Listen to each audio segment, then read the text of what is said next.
Boa tarde a todos e a todas. Hoje conversaremos mais um pouco sobre Os Lusíadas, poema épico de Camões, que é um dos pontos mais altos de toda a literatura em língua portuguesa. Conforme vimos na semana passada, Os Lusíadas dividem-se em 10 cantos, construídos em estrofes de 8 versos decassílabos, na forma conhecida como oitava rima. Nos 6 versos iniciais, as rimas são alternadas, ou seja, distribuídas na sequência AB, AB, AB. Nos 2 versos finais, as rimas são emparelhadas, ou seja, C, C. Os Lusíadas compõem-se de 1.102 estrofes, em um total de 8.816 versos decassilábicos heróicos, com acentuação na 6ª e 10ª sílabas, embora também ocorram decassilábicos sáficos, com acentuação na 4ª, 8ª e 10ª sílabas. Há diversos narradores em Os Lusíadas, todos dominados pelo espírito de celebração nacionalista. O poema de Camões é uma epopeia. Vamos iniciar a aula de hoje falando um pouco a respeito desse gênero poético, definido por Aristóteles, em sua Poética, como a forma de poesia que conta uma história. Segundo Ivan Teixeira, epopeia é a narrativa em versos de uma história com significação nacional e universal. Nesse sentido, os Lusíadas, em vez de celebrarem as glórias portuguesas, celebram antes o início das relações marítimas entre Ocidente e Oriente. Fecha aspas.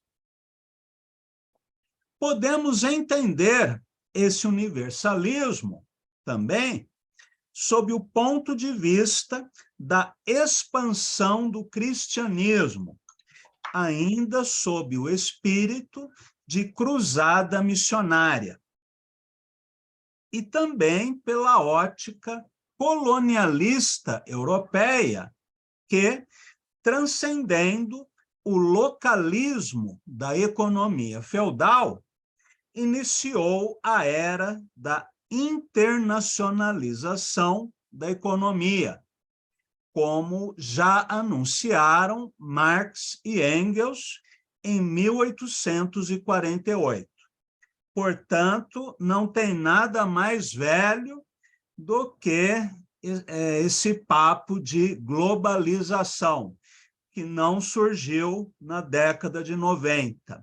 Apareceu há muito mais tempo, há mais de 100 anos. Prossegue Ivan Teixeira, Embora fundada na história das elites de um povo, a aristocracia, sobretudo, a epopeia deve incorporar lendas, mitos e tradições populares. Além disso, deve conter viagens, guerras e, no mínimo, um banquete.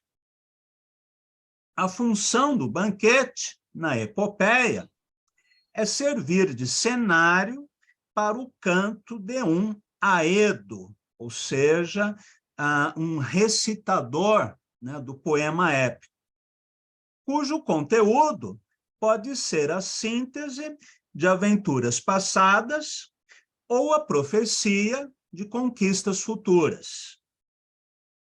Em ambos os casos, o aedo funciona como narrador paralelo de matéria que não cabe na história central da epopeia, mas possui importância para sua significação geral. Fecha aspas.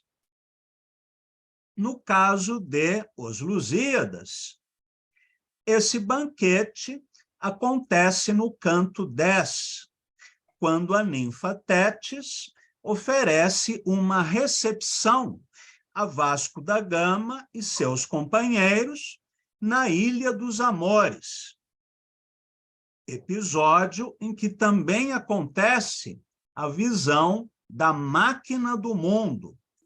Estudaremos mais para frente. Continua Ivan Teixeira, :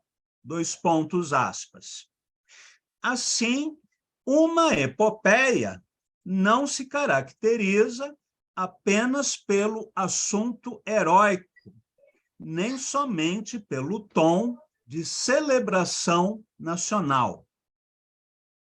Deve também conter alguns elementos formais estabelecidos pela tradição, como as interpolações de casos menores no argumento central. Voltando aqui ao texto. Outro traço típico da epopeia é iniciar a narrativa pelo meio da ação. In media res, em latim, que significa começar pelo meio das coisas, expressão extraída da arte poética de Horácio. Podemos perceber essa mesma estrutura, aliás, no maior poema épico da literatura brasileira, o romance Grande Sertão Veredas, de Guimarães Rosa, cuja narrativa central também é entrecortada por diversas outras histórias, à maneira da rapsódia, no sentido que Mário de Andrade deu a essa palavra em seu romance antiépico Macunaíma, cujo protagonista é um herói sem nenhum caráter. A palavra rapsódia, em música, significa suíte de danças. Muito bem. Voltando a Ivan Teixeira, :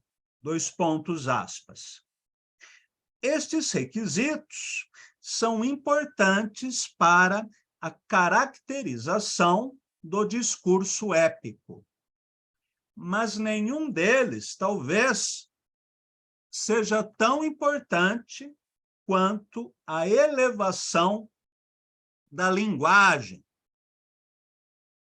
O estilo épico deve ser sublime, não apenas no sentido de envolver grandiosamente o leitor, mas, sobretudo, no de revelar profundo e sábio convívio com os segredos da língua em que é escrito. O poeta épico deve incorporar vocábulos correntes, arcaicos, exóticos, latinos, gregos. Além de observar a tradição, um grande poema épico deve inventar palavras e propor usos imprevistos aos olhos dos gramáticos e das forças conservadoras do idioma. Fecha aspas.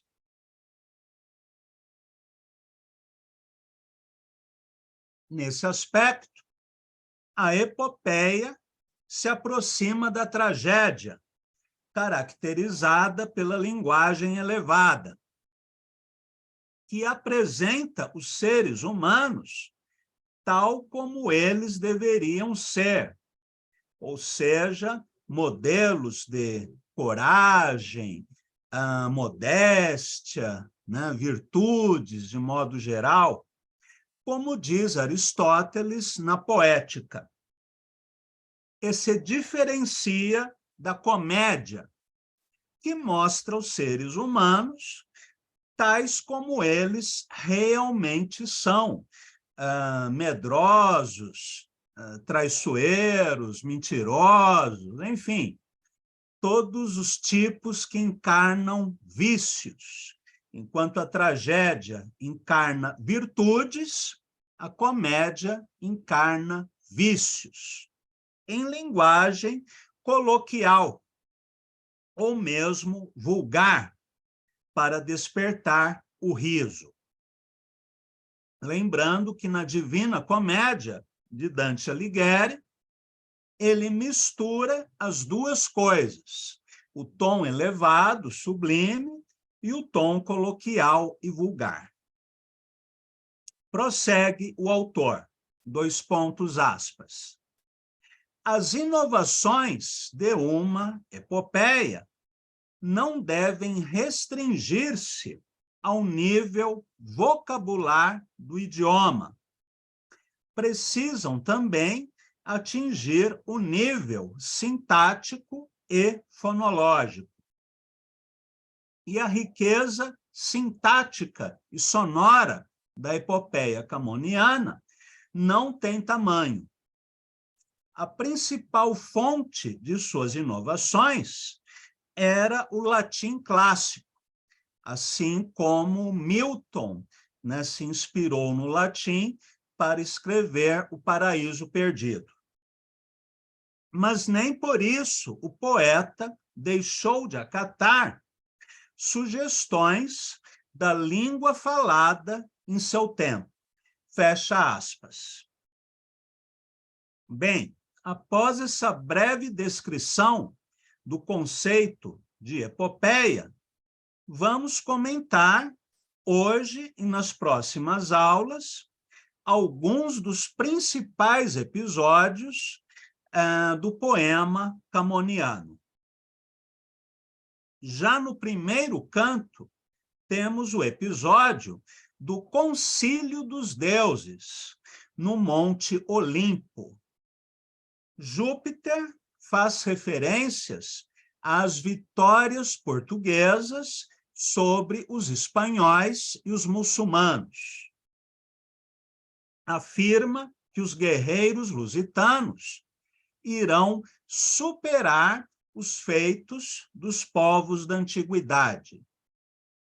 Fala das dificuldades naturais enfrentadas pelas embarcações portuguesas, como o vento e as fortes marés, e oferece proteção e repouso aos lusitanos na costa africana.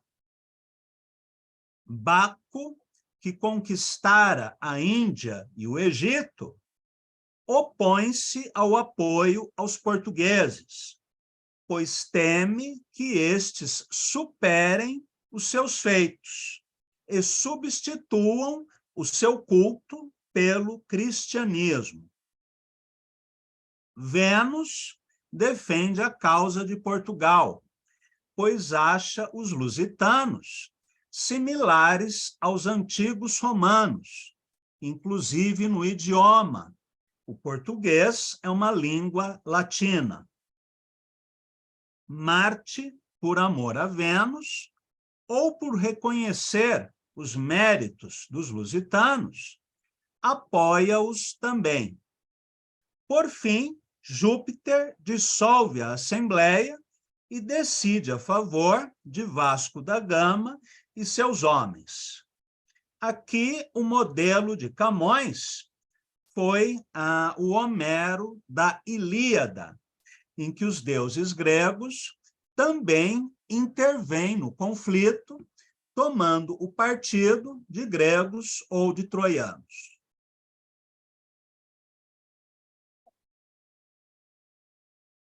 A partir da estrofe 42, começa a aventura na Ilha de São Lourenço, como era conhecida Moçambique. Na estrofe 44, aparece pela primeira vez Vasco da Gama, o forte capitão que, aspas, a tamanhas empresas se oferece, fecha aspas, buscar o caminho marítimo para a Índia. Na estrofe 45, surgem os batéis dos mouros moçambicanos, que fazem contato com os portugueses.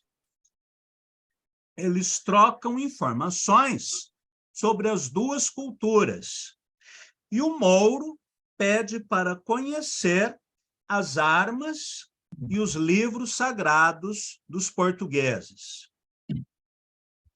Vasco da Gama mostra as armaduras, arcos, canhões, granadas, mas diz que não traz a Bíblia, pois já a tem na alma. E pode ser uma frase puramente retórica de Camões, para dar uma dimensão espiritual a Vasco da Gama. O mouro, ao saber que se tratava de cristãos, instigado pelo deus Baco, trama destruir os portugueses à traição.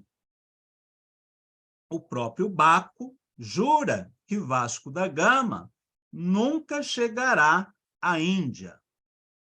Disfarçado de muçulmano, vai a Moçambique e instiga o regedor a armar uma cilada contra os portugueses, acusando-os de roubar a riqueza e escravizar mulheres e filhos de outros povos. No poema, Camões utiliza a palavra cheque ou sheik, mas é um uso inadequado da palavra. Até hoje, a palavra sheik é utilizada no sentido de alguém poderoso, alguém que é rico, que tem muitas concubinas, que governa um reino, mas todos esses sentidos são errôneos. O sheik é um mestre espiritual, como se fosse um padre, um rabino, um monge budista, um swami hindu. Cargos de poder, nós temos o califa, temos o sultão, mas o sheik é puramente um cargo religioso. Daí que a palavra regedor é mais adequada.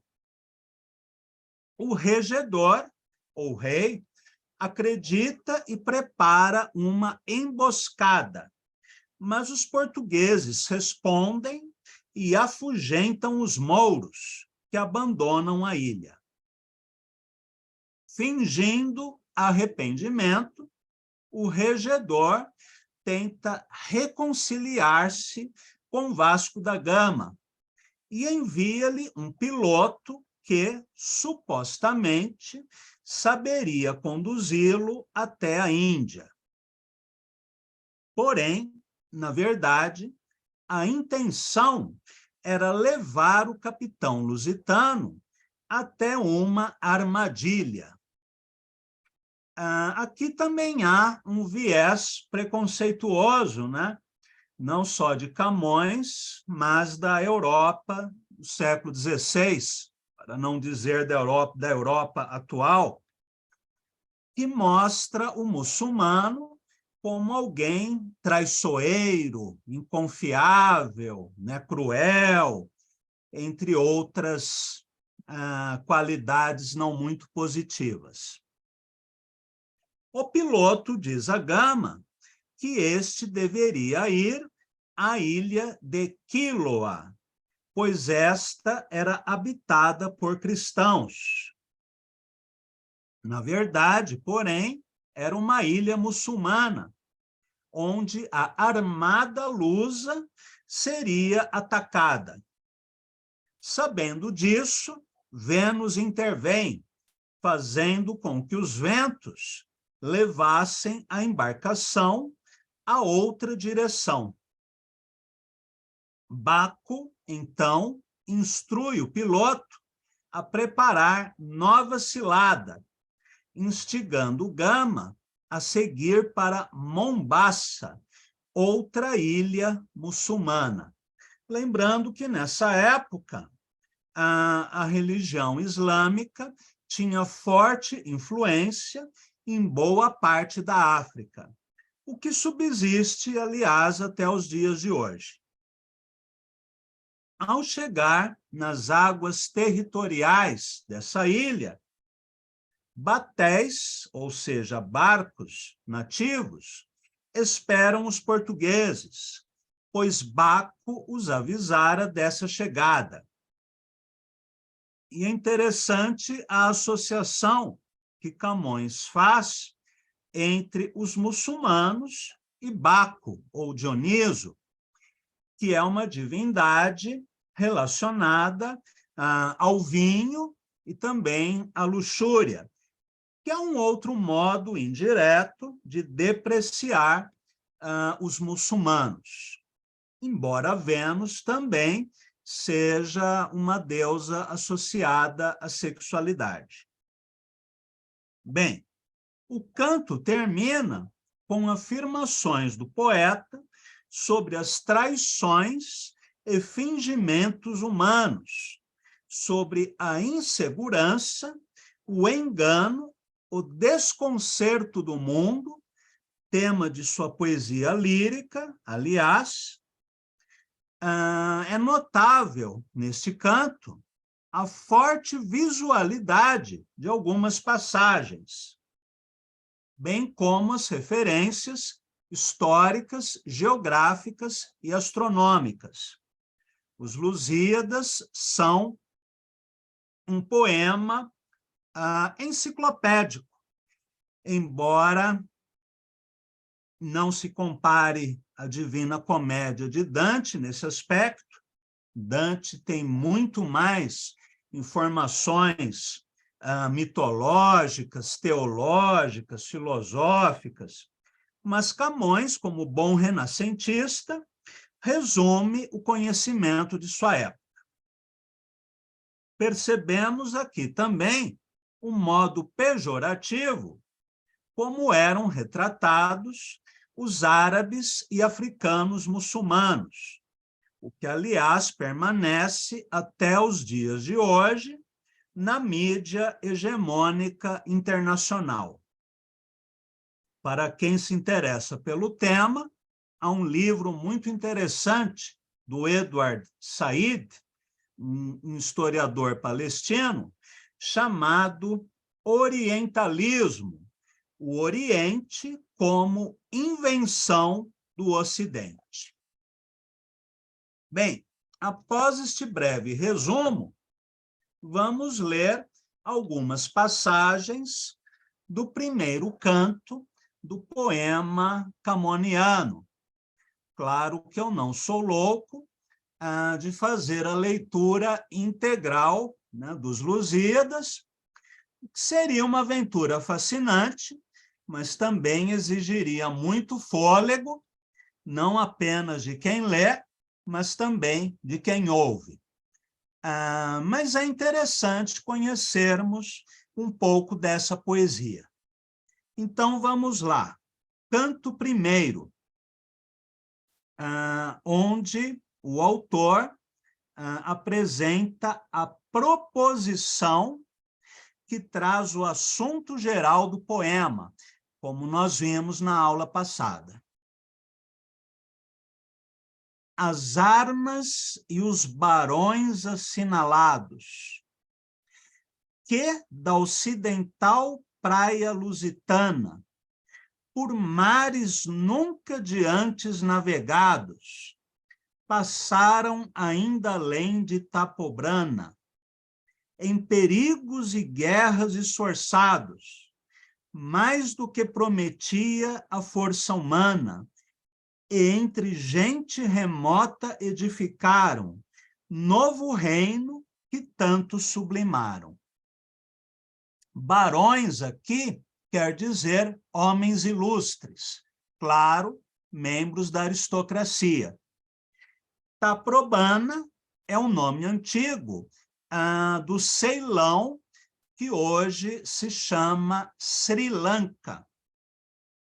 Novo Reino, segundo a Jane Tutikian, professora de literatura portuguesa, que faz comentários a esta edição dos Lusíadas, Novo Reino seria uma referência ao novo império português na Ásia. Mas eu fico tentado a imaginar esse novo reino como sendo o quinto império anunciado já nas trovas de Bandarra, e que seria um tema frequente nos sermões do Padre Vieira, na poesia de Fernando Pessoa, e que se confunde com o tema geral do sebastianismo. Pois bem, segunda estrofe. E também as memórias gloriosas daqueles reis que foram dilatando a fé, o império e as terras viciosas de África e de Ásia andaram devastando. Terras viciosas quer dizer terras pagãs. E saber que por obras valorosas se vão da lei da morte libertando. Se vão da lei da morte libertando, significa que eles vão escapar do esquecimento e atingirem a imortalidade, a fama. Cantando, espalharei por toda parte, se a tanto me ajudar o engenho e a arte, ou seja, o talento e o conhecimento das artes de versificação. Percebam que os 16 versos divididos nestas duas estrofes formam uma única frase sintática, tanto que a primeira estrofe termina com ponto e vírgula, e a segunda estrofe termina com ponto final. É uma frase imensa, mas é uma única frase gramatical. Pois bem, cessem do sábio grego e do troiano, ou seja, Homero e Virgílio, né, autor da Eneida, as navegações grandes que fizeram. Cale-se de Alexandre e de Trajano a fama das vitórias que tiveram. Que eu canto o peito ilustre lusitano, a quem Netuno e Marte obedeceram.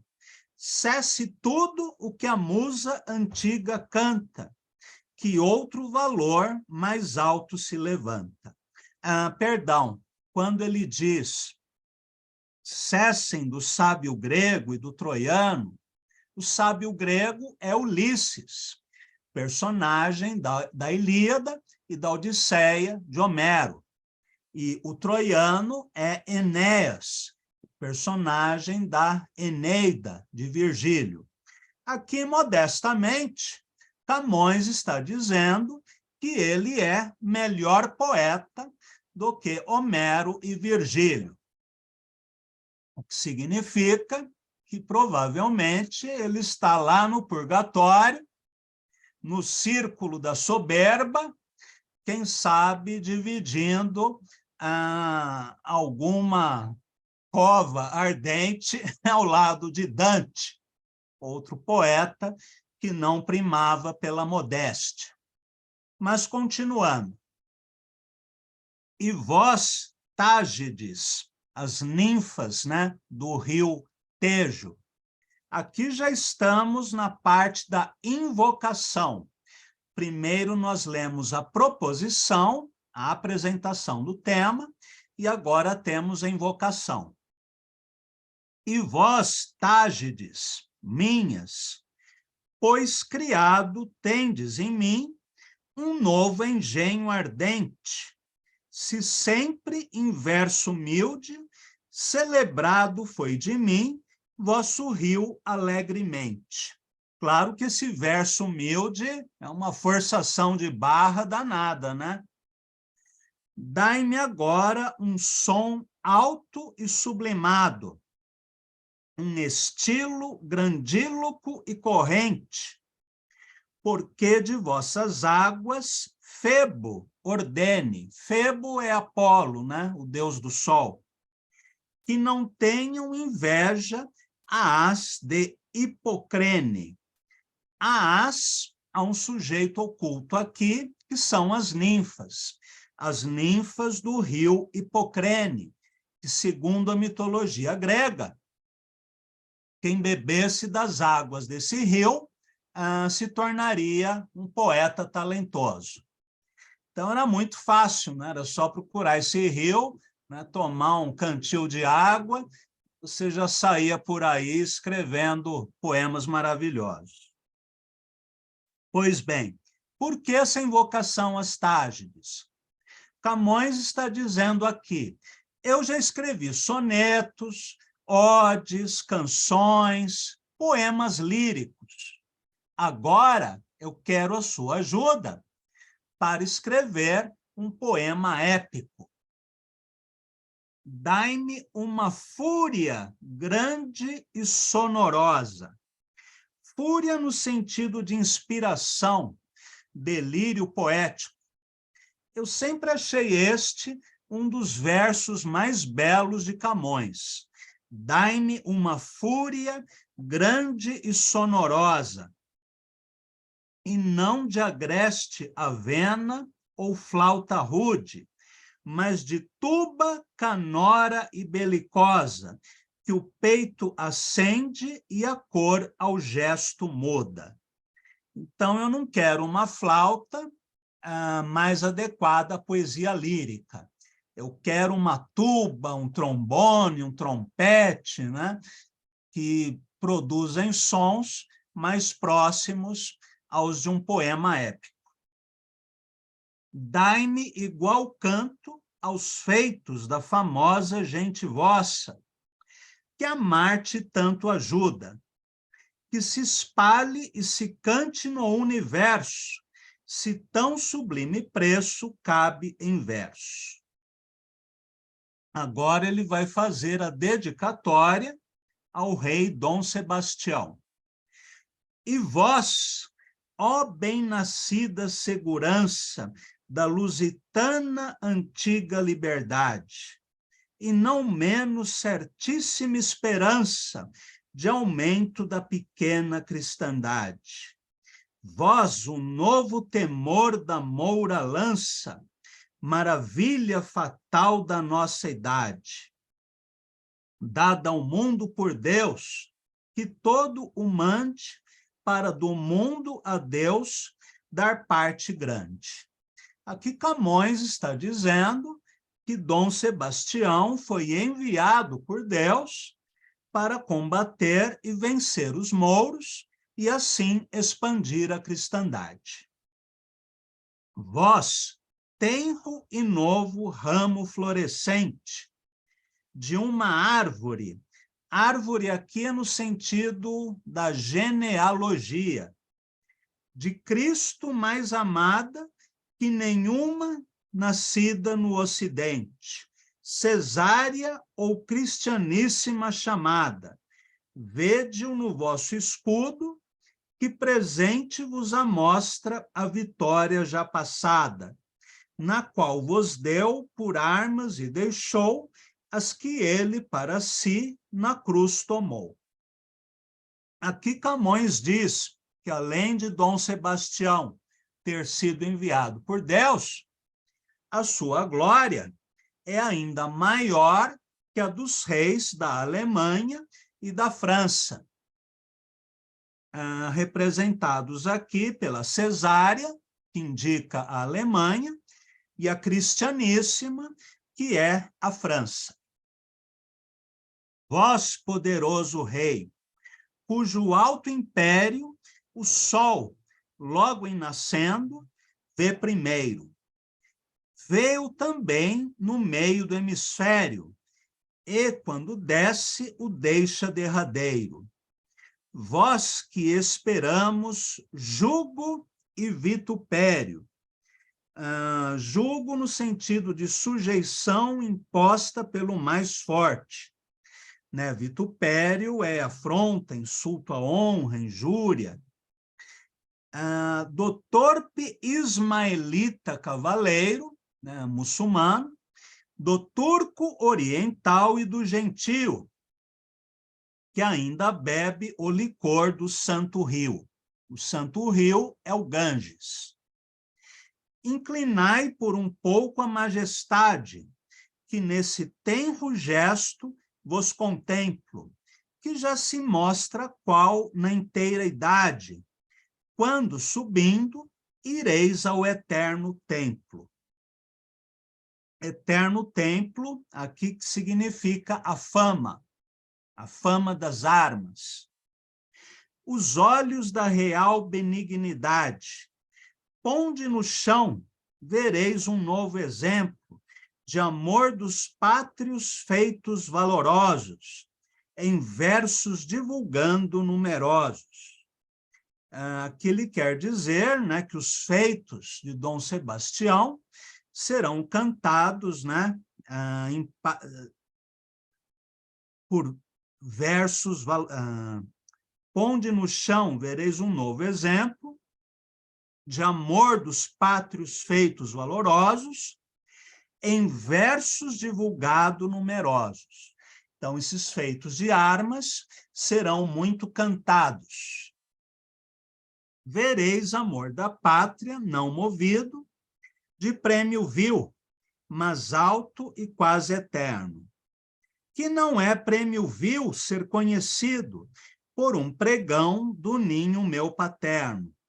Ouvi, vereis um nome engrandecido, daqueles de quem sois senhor superno, ou seja, senhor superior. E julgareis qual é mais excelente, se ser do mundo rei, sede tal gente. Ouvi que não vereis com vãs façanhas, fantásticas, fingidas, mentirosas, louvar os vossos, como nas estranhas musas, de engrandecer-se desejosas.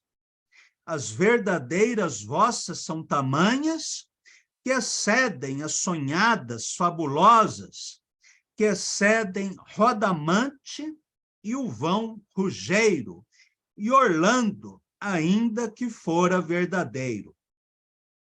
Aqui há referências a personagens de poemas épicos, como Orlando Inamorato, Orlando Furioso e Chanson de Roland, né, outros poemas épicos medievais.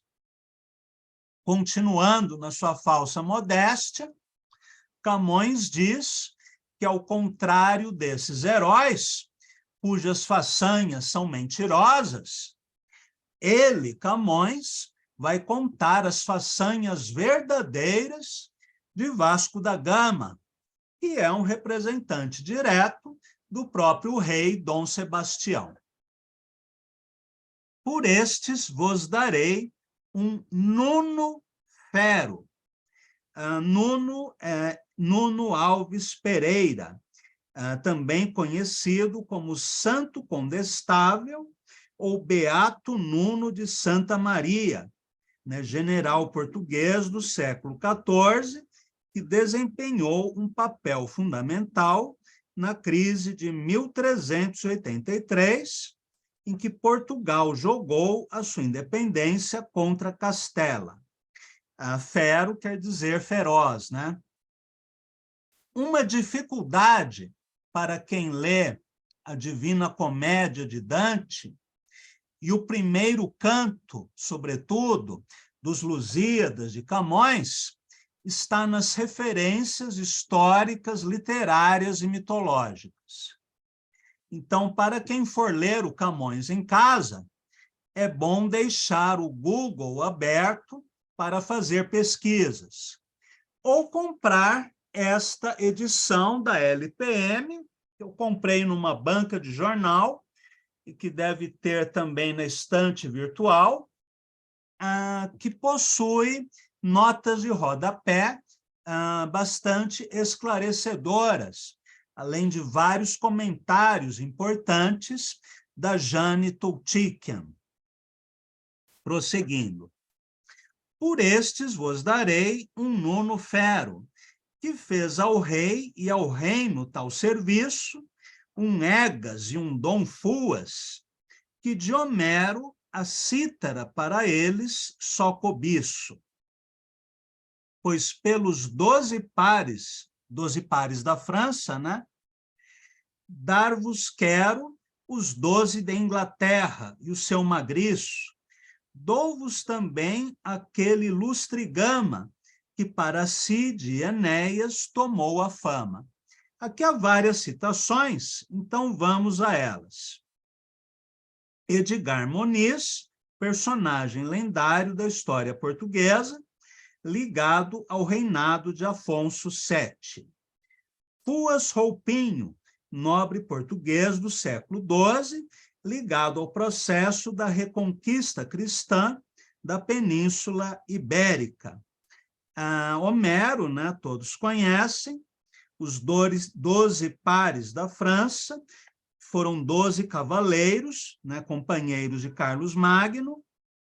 Há uma referência também aos 12 cavaleiros portugueses que, no reinado de Dom João I, teriam ido à Inglaterra combater 12 cortesãos ingleses que haviam ofendido damas de seu país. O Gama, claro, é Vasco da Gama, e Enéas, o personagem da Eneida. Pois, se a troco de Carlos, rei de França, que é Carlos Magno, ou de César, quereis igual memória, vede o primeiro Afonso, né, Dom Afonso Henriques, cuja lança escura faz qualquer estranha glória. E aquele que a seu reino a segurança deixou, né, Dom João I, com a grande e próspera vitória. Outro, Joane, Dom João II, invicto cavaleiro. O quarto e quinto Afonsos e o terceiro. Então, aqui Camões está comparando as glórias de Dom Sebastião com a de outros reis portugueses. Nem deixarão meus versos esquecidos aqueles que, nos reinos lá da aurora, ou seja, nos reinos do Oriente, se fizeram por armas tão subidos. Vossa bandeira sempre vencedora. Um Pacheco, né, Duarte Pacheco Pereira, defensor de Coxim, um Pacheco fortíssimo e os temidos Almeidas, por quem sempre o Tejo chora. Albuquerque, terrível, né, Dom Albuquerque, defensor de Portugal. Castro Forte, né, Dom João de Castro, também defensor de Portugal. E outros em quem poder não teve a morte, ou seja, se tornaram imortais. Eu vou pular aqui as estrofes 15, 16, 17, 18, que prosseguem nessa descrição, né, nessa apresentação de reis, de heróis, que para nós são referências já muito distantes, né, e nos obriga a ler notas de rodapé. Eu vou ler apenas mais algumas estrofes para finalizarmos a aula de hoje. Estrofe 19, narrativa da viagem. Já no largo oceano, navegaram as inquietas ondas apartando. Os ventos brandamente respiravam, das nausas velas côncavas inchando. Da branca escuma, os mares se mostravam, cobertos, onde as proas vão cortando as marítimas águas consagradas, que do gado de Proteu são cortadas. Proteu, deus marinho, guardador do gado de Netuno. Na estrofe 19, inicia a narração de Os Lusíadas, ou seja, a narração da viagem de Vasco da Gama às Índias. Concílio dos deuses do Olimpo, estrofe 20. Quando os deuses no Olimpo luminoso, onde o governo está da humana gente, se ajuntam em concílio glorioso sobre as coisas futuras do Oriente, pisando o cristalino céu formoso, vem pela Via Láctea juntamente, convocados da parte do tonante, ou seja, trovejante, pelo neto gentil do velho Atlante, ou seja, Mercúrio. Na Idade Média, essa estrofe talvez não fizesse muito sucesso, já que apresenta o Olimpo como o governo da humana gente. Como Camões é um poeta do Renascimento, então ele pode invocar os deuses pagãos do mesmo modo que faz referências a Jesus Cristo. Eu acho que eu vou ficar por aqui na estrofe 20. Esse canto vai até a estrofe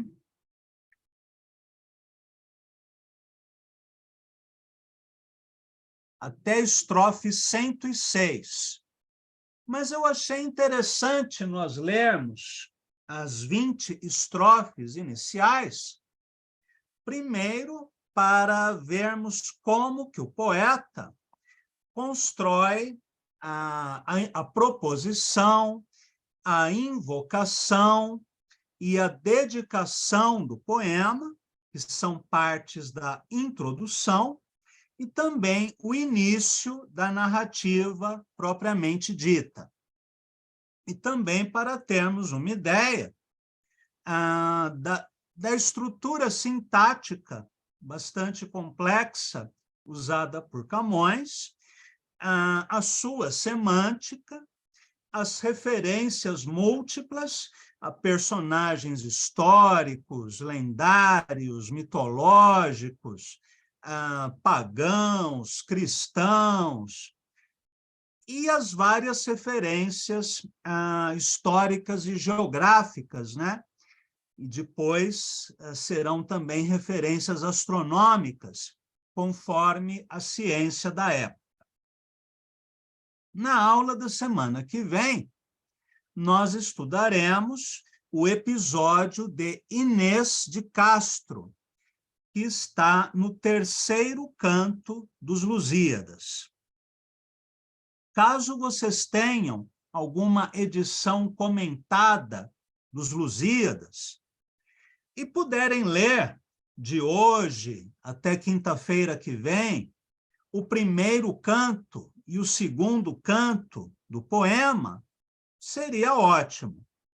Se vocês não puderem, não tem problema, porque a proposta nas nossas conversas sobre Camões é a de abordarmos alguns episódios centrais do poema, como o episódio da Inês de Castro, do gigante Adamastor, da Ilha dos Amores, para termos uma ideia da narrativa poética e também dos recursos poéticos utilizados por Camões. Bem, por hoje, ficamos por aqui e, a partir da semana que vem, continuaremos a nossa saga lusitana. Obrigado a todos e a todas e até quinta-feira que vem.